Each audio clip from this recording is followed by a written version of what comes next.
What is poppin', everyone? In this video, you're gonna learn exactly how to use your Akai Mpk Mini. So I've been a producer and DJ for almost 3 years now, and I've tested out multiple MIDI keyboards. Personally, this one is my favorite for beginners and is great for traveling as an extremely well-rounded keyboard. So this video will be more focused on the actual hardware aspects of the keyboard, like using the arpeggiators, pads, and learning exactly how to use those keys. I will be doing a video later on how to actually set it up in software such as Ableton, FL, Logic, etc. So if you are interested in buying this keyboard, I've actually left the link in the description below. Other than that, let's get to it.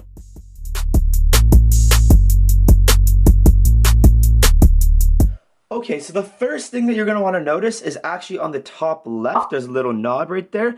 And what that actually does is create a pitch bend. So if I play a note here, and I turn it to the left,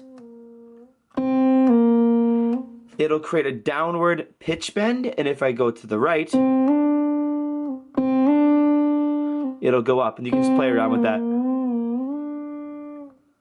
Okay, so the next thing we're going to take a look at here is the Arpeggiator button. So I'm just going to go ahead and press the on and off button. And when I play a note, it'll play it at a set arpeggiated tempo. So I have it set really fast, but you can actually change the tempo of the arpeggiator by pressing this button. So 1, 2, 3, 4, 1, 2, 3, 4. Now it'll play at the tempo that I've set. And you can go ahead and try this for yourself and play around with it. So there's actually another way to change the speed of the arpeggiated note. So yeah, above the keys where it has the speed 1/8 triplet, 1/16, it has the tempos. You can actually press the on and off button and press that key. And when you press the key, it will play at that speed.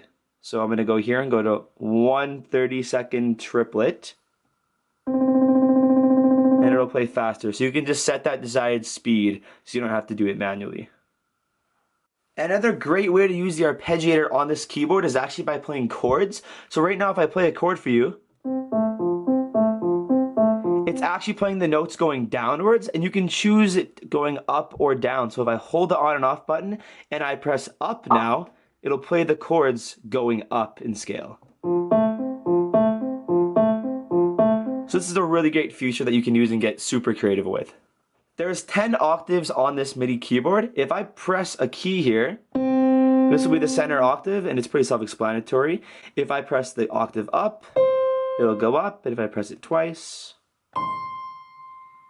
you get the idea. So basically, if this light is on, it's an octave up, and however many times it blinks when you press it, as you can see it blink 3 times, I'm 3 octaves up. And if there are no lights on, I'm in my center octave. And you can go down as well. So that is how you use that.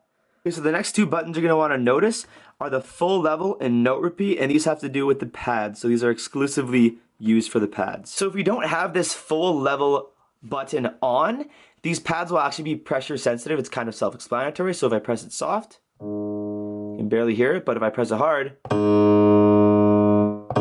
much louder. But if I actually press the full level on, it doesn't matter how hard I press it, it will actually record at the exact same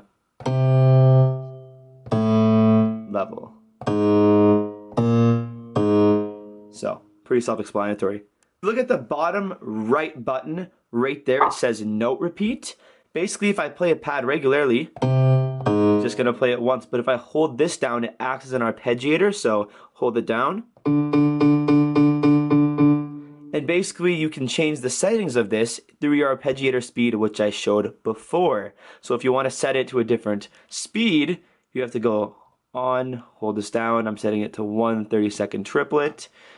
And then if I press note repeat, it will play at that speed. So you can play around with that if you're looking to use arpeggiated pads. So next we can take a look at the knobs here. There's 8 knobs and there's 8 pads. So each knob actually corresponds with each pad, and you can actually set effects on that. So in the box of your MPK, you can actually find the free software download that you can install to actually set these effects. And when you turn them up and down, they will correspond with that pad. Next, we're going to take a look at this Bank AB button. I'll let this focus right there. It's the button right there. So basically what this is for, it is used for changing different pads. So basically if I have it on the green, and if I press it, it should be a crash.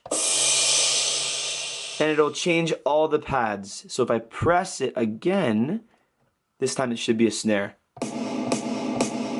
So it's really great if you're just looking to go back and forth. You can set up multiple drum racks for this, and it's very useful. Okay, so next, as you can see right here, there's a program change button. So basically, the keyboard does come with software, which allows you to actually edit the pads. So basically, if you want to edit it, you can change it to different programs. So if I press the button right here and hold down Program Select, you can actually change the programs listed above. So it does come with software, and you can actually edit the pads with that. So if I hold this down and select, it'll select the new program. So there is software that comes with that allows you to edit the pads. Okay, so I've covered everything that you need to know as far as the hardware goes and using the Akai Mpk Mini II. I will be making a video in the future how to set it up in different softwares, so stay tuned for that. So I did leave a link in the description if you're actually wishing to purchase the keyboard. And if you found this video helpful, enjoyable, please give it a big thumbs up and comment what do you think the most interesting or useful feature of the keyboard is. And as always, thanks guys for watching. See you next time.